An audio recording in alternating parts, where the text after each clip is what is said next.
Hello there, lords and ladies, I am the Mighty Gammon, and today I'm going to be ranking every single Star Wars game that I have ever played. Also, before we start, two things. One, thank you all for pushing us past the milestone of getting into the YouTube Partner Program. Now YouTube will be forced to acknowledge that I exist and we are a community that is real and not a figment of every one of our imaginations. Two, I'm carrying out a very small giveaway, which I'll speak more about at the end of the video, so stick around for that. Let's begin. The first game on the list is Battlefront 2015. This was EA's first Star Wars game since acquiring the license that they have now in 2013. This game was amazing when it released, but that's only because of the massive hype surrounding it. You know, EA's first Star Wars game is going to be a return to Battlefront, which people were desperate for since Battlefront 2. So for the community, the new rebooted Battlefront was essentially going to be Battlefront 3. Hype aside, in comparison to some of the other Star Wars games on this list, it was okay. It was just okay. So I'm going to have to put this one in C tier. Right now, Battlefront 2, also EA 2017. This game is one of the mainstays of my channel. It's a very fun game. Personally, I thought it was a massive improvement over Battlefront 2015 because, as I'm sure you all know, the Battlefront franchise was based off of the Battlefield franchise. So when they brought back classes, the class system, instead of the loadout. So to me, Battlefront 2015 was very much like Call of Duty. Battlefront 2 was more like Battlefield in the way that it was played. And obviously Battlefield is immensely superior to Call of Shitty. You had all three eras. Battlefront 2015 was only the original trilogy, and while the original trilogy is the best one, in my opinion, it's just great to have variety. Plus, now with all the DLC out and, you know, just all the improvements they've made, I personally think this is more than worthy of an A tier ranking, and I still enjoy it today despite having over 700 hours in it. Now comes another fantastic Battlefront spin-off. I played this one on the PSP, that's the PlayStation Portable. For me, this was the best Battlefront game on the PSP. It's almost like this was what Battlefront 3 was supposed to be, but you know, a portable, scaled down version. You could go from space combat to ground combat almost seamlessly. You could fire on enemy capital ships in orbit from the ground and fire from capital ships to the ground with their cannons. The main mode for this game was capturing ion cannons on the ground and using it to disable the shield of the enemy capital ship. So then you'd go up through the atmosphere to space to then land in it and destroy it. They sort of emulated this in a way in Battlefront 2 with the supremacy mode, only they replaced all of that with a cutscene and you didn't really interact with the capital ship until you were inside it, which was unfortunate. This is definitely at least a B tier. Battlefront Renegade Squadron, another PlayStation Portable spin-off for Battlefront. From what I remember, this one had much more fleshed out space combat.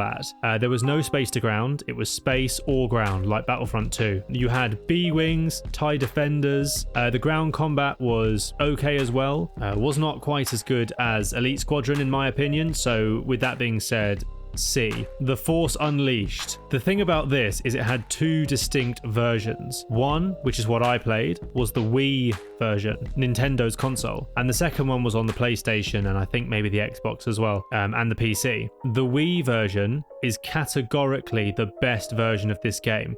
Not only were the camera angles just better for some reason, you could also use the Wii remote as a lightsaber and you could use the Wii nunchuck for your force powers. Also, the Wii version had a versus mode where you could play with a friend or family member, which I did often, and usually one of us would whack the other one over the head with the Wii remote because it was a small space we were playing in. This game had a great story, really fun abilities and lightsaber combat, quite a decent length campaign as well, and pretty good characters. So for all these reasons, The Force Unleashed is A tier. Now, juxtaposition, The Force Unleashed 2. The story made less sense, and honestly, like, in my opinion, the story was entirely unnecessary. It added very little, outside of a few lore dumps and expanding maybe an existing lore a little bit. You had two lightsabers instead of one. Force powers were still crazy. Didn't improve the combat too much, and also the lack of the Wii remote while I was playing it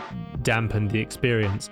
but just generally because of a mix of the story, not that many improvements being made, the length of the game, and just generally how enjoyable it was to play, I'm unfortunately have to put this one in D tier. It was pretty bad. The next game we have is possibly EA's best attempt at a Star Wars game, and I say this just because my favorite kind of games are single player, and Respawn Entertainment also created the fantastic Titanfall games, which are criminally underrated. This game was different. It was sort of a mix between the Metroid games, maybe a little bit of Jedi Knight, maybe a hint of Dark Souls in there as well, but I don't like comparing things to Dark Souls because Dark Souls isn't really that unique. So we'll just say it's a mix of very good games, and it really works. And I like the fact that it follows someone completely new, not someone else from the canon. They created a new character for this specifically, which allowed them to do whatever they wanted with him, which was great. This game, one of the most enjoyable Star Wars experiences I've had, and they added a battle grid mode, as I'm sure you've seen from a couple of my videos, where you can cause untold destruction to the inhabitants of the game. For this reason, Jedi Fallen Order, A tier. Star Wars Galactic Battlegrounds. Now, this is a very old game. This is a basically two-dimensional real-time strategy game. If I was to compare it to another strategy game, I'd probably say similar to maybe Red Alert or Command and Conquer. You could tell it took inspiration from that sort of gameplay. I personally didn't have much fun with this game. The time I played this was quite a long time after it had come out, several years. So the graphics looked very dated. I was already playing a Command and Conquer game that was, upgraded graphics, new mechanics and stuff. It may have been the latest Command and Conquer Generals game. I had an okay time with it, but nothing groundbreaking. So for this reason, I'll put it in C.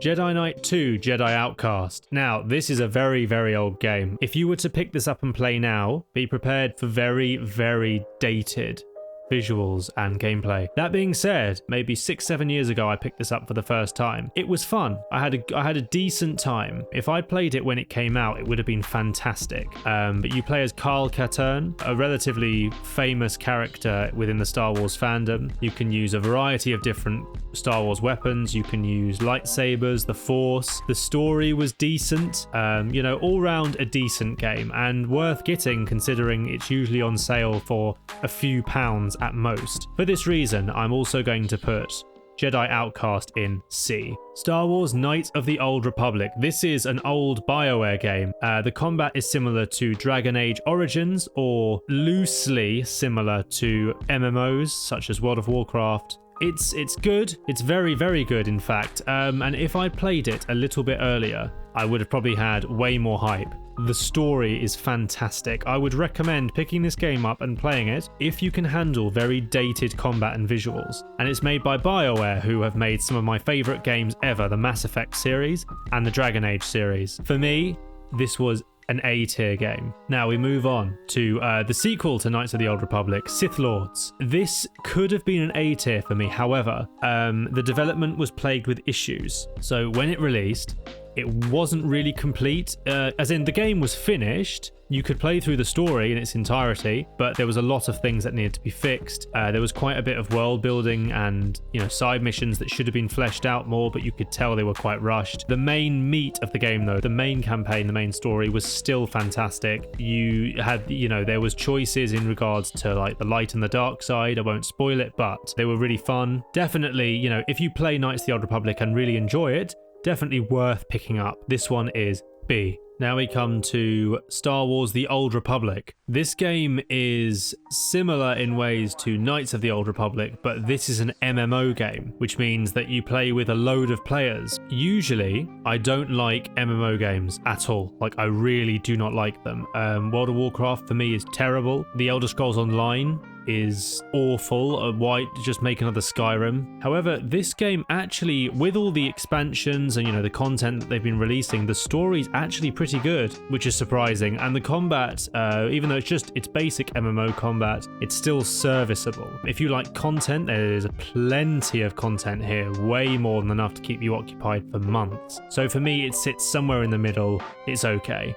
it's C. Now, on to the OGs, the original Battlefront games. So, Star Wars Battlefront was, in my opinion, revolutionary, although it took the formula Battlefield was famous for at the time and put a Star Wars skin over it with a twist. You know, you could have heroes. You couldn't play as the heroes, however, you could have them in the game. They were near invincible engines of unlimited destruction. They were horrendous to fight against, unless you were on Bespin and you just threw grenades at them and knocked them off the map. I'm still certain they never died. They're probably just falling to this day through the clouds. So for this game that started a complete revolution in terms of Star Wars gaming, I'm going to put this game in B. Now, Star Wars Battlefront 2, the original Battlefront 2, 2005, one of the best Star Wars games that has ever been made. EA with Battlefront 2 somewhat emulated it.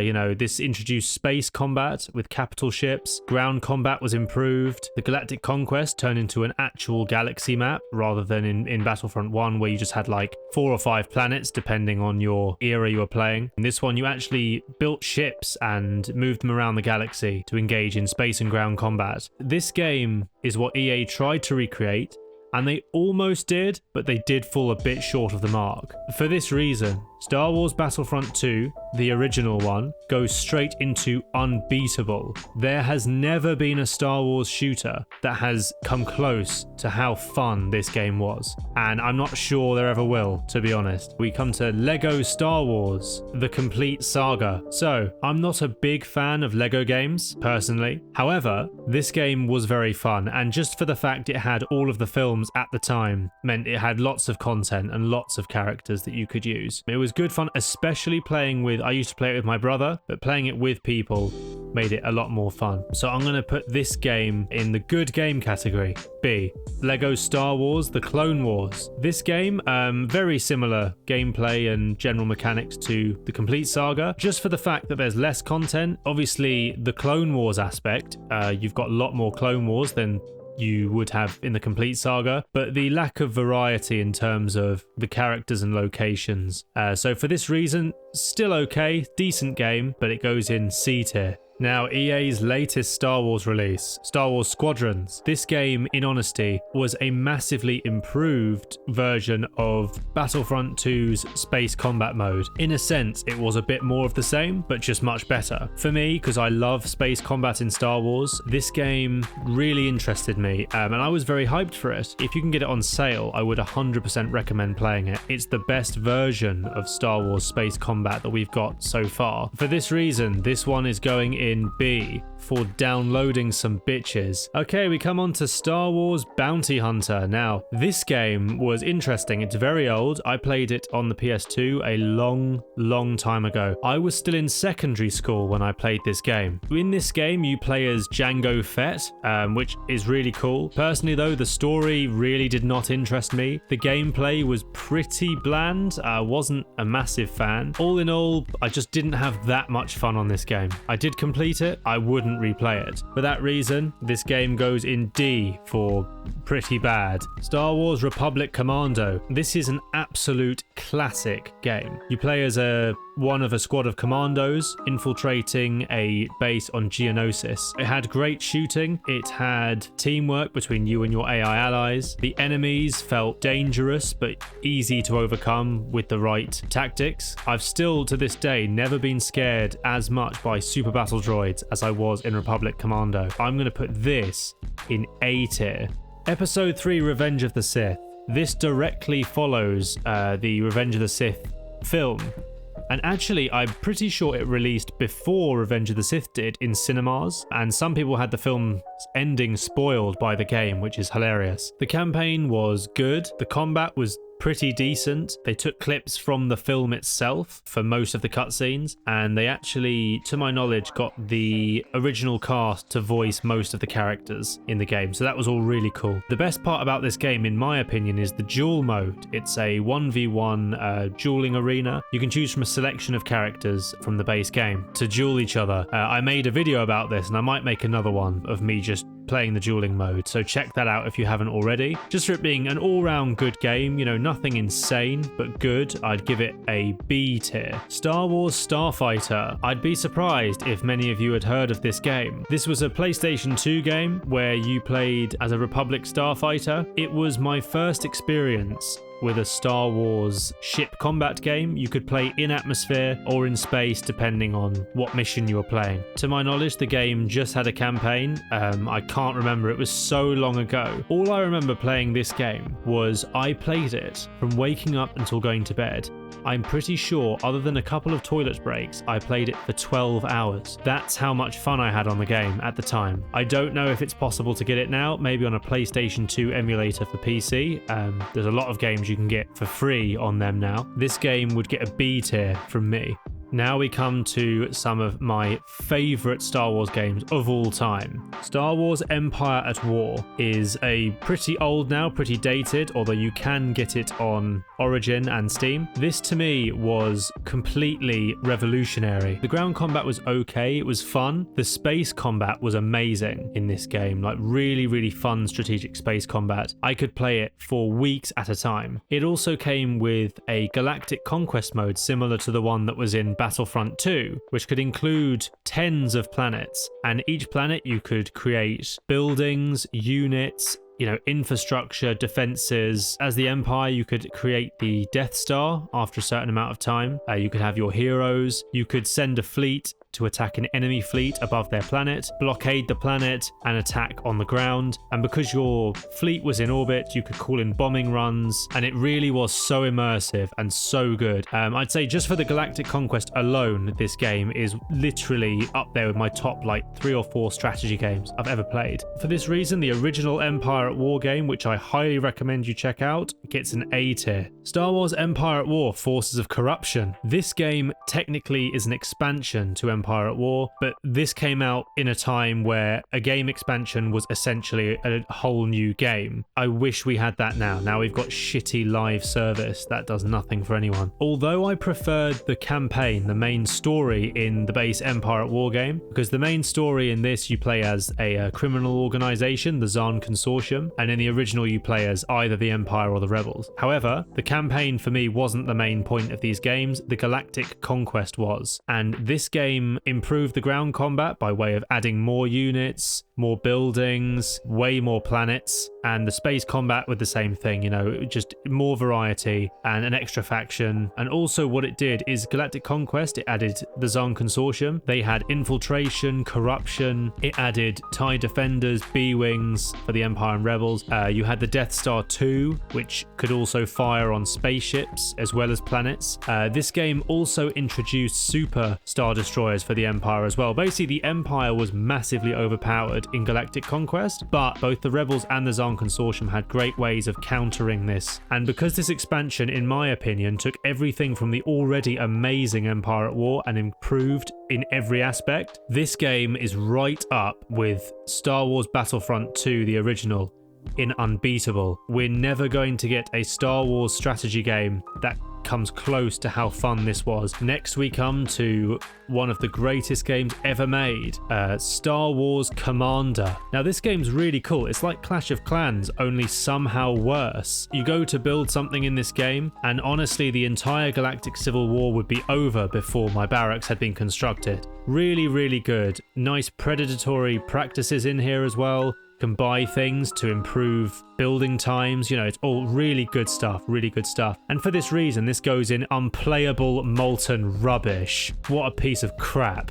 A lot of people will try to tell you that Crash Bandicoot isn't a Star Wars game. And to those people I say, what's your problem? Do you have mental issues? Were you raised in a barn or something? Like, come on, sort yourself out and get educated. Crash Bandicoot was actually what A New Hope was based off of. And for this reason, Crash Bandicoot goes in A. Next, we have a game. They did a single day of Star Wars content where they changed the weapons in For Honor to lightsabers. So in my opinion, this is now a Star Wars game. It's also a game where sweaty virgins in their mother's basement spend 12 hours a day looking up HEMA videos in order to master European broadsword combat, just so they can masquerade as a knight kill random weeaboos online and then claim that they're worthy of a woman. Unfortunately, this could not be further from the case. This game is unplayable molten rubbish. Thank you very much for watching, guys. Now, about the giveaway. I have a single copy of Dragon Age Inquisition for PC. So this is Dragon Age Inquisition, the EA game for Origin on PC. So if you have Origin, if you have a PC, if you like Dragon Age or are interested in trying Dragon Age, personally, it's a fantastic game. I really enjoyed it. I've played through twice. I will be leaving a pinned comment. All you have to do is make sure you're subscribed to my channel, like the video, and then reply to the pinned comment. I'll pick one of you at random, and then this time next week, I'll announce the winner, and I'll give you instructions on how to contact me so I can give you your game code. Good luck!